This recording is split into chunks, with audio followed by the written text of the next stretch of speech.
Hey, welcome back into Occupy Democrats. And oh my goodness, things on this Thursday are getting worse and worse for Trainwreck Trump. Because when you start to lose the ones who claim to love you or turned towards you, you're in big trouble. And as they always have said over the years, it's the economy, stupid. And when even a voting bloc you counted on to not go this direction does, you know you're in trouble. I'm going to show that story in just a few seconds. Take a quick listen to this sound, which kind of makes the point. From college campuses to urban voting lines, a sizable shift red from one of the most reliably blue voting blocs. President-elect Trump cutting deeply into first-time voters and the youth vote.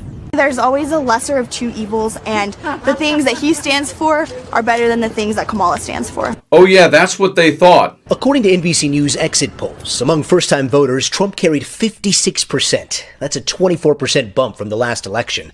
For first-time voting men, Trump's share jumped to 63%.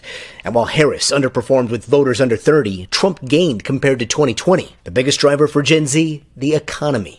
I believe his plan was really good, and I trust what he did for 4 years. He did a great job, and I believe he's going to do an even better job for these next 4. Of course, that explains why Trump got elected, because when young people think he did a good job in his first term, they clearly do not understand the economy, nor do they care about the national debt. But there's more. I wouldn't try to interview her. I just try to have a conversation with her and hopefully get to know her as a human being. Yeah, that was Joe talking about Kamala Harris. But of course, this right now is the actual truth of what's occurring. And just how consistent have Trump's ratings been? Yeah, okay. So this to me was the fascinating thing because, I come on either every Saturday or Sunday or sometimes like this weekend, both days, and I talk about, Trump's approval rating, he's underwater. I come up with some witty line or some line I think is witty, like he's more underwater than the Little Mermaid or something like that. And I decided to actually look, okay, how long has this dude been underwater? All right, so let's take a look at it. All right, negative net approval rating for Trump.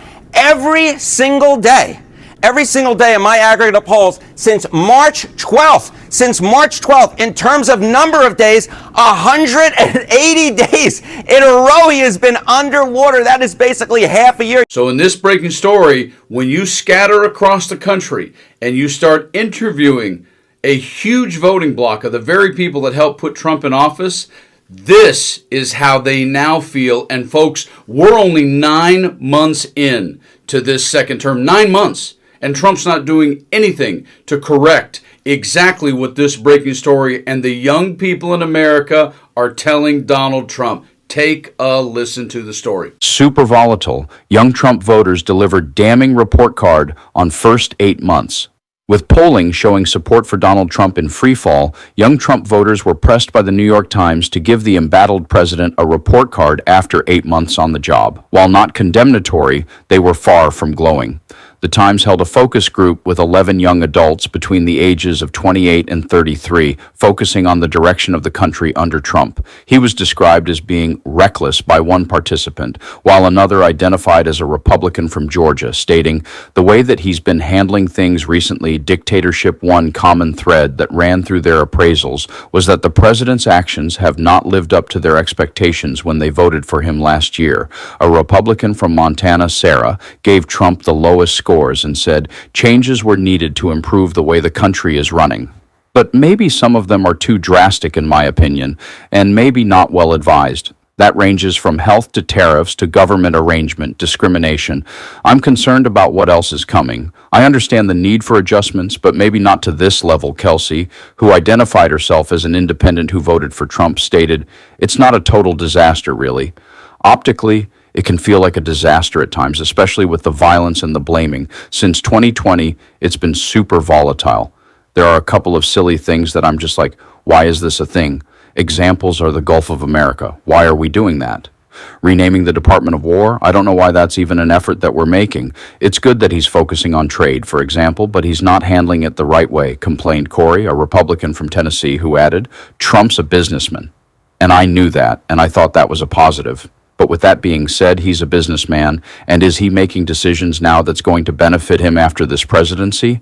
What's truly in it for us compared to himself after this presidency is over? Vice President J.D. Vance scored worse, with only one fan among the 11. I think they need somebody else in there. I don't know.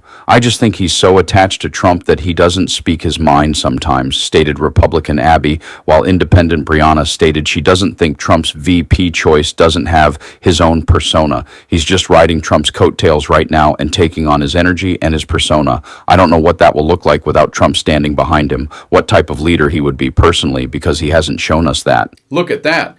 They don't like J.D. Vance at all. Young people, because of education, that's a different subject, don't understand, for the most part, the economy at all. However, when they do take note that one person is just riding someone's coattails, true story, and they don't like the direction of the country, true story, and they're aware that maybe not regretful, but are going, ooh, this is not what we expected. You know you're in trouble. And I got news for you. Social media, young people, this spreads like wildfire, just like the pendulum swung because of Joe Rogan and perhaps Barron Trump to some degree towards Trump.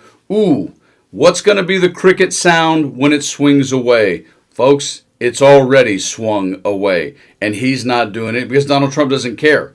Donald Trump is just trying to take as much money and steal as much money as he can while he's president in his second term. It's honestly all he cares about. He doesn't give a crap about anything else. So in the meantime, if you have young people in your life, if you have kids that are somewhere between 21 and 35, make sure they continue to pay attention with what's really going on and talk to their friends and stay away from this man and anyone around him going forward. You guys stay frosty.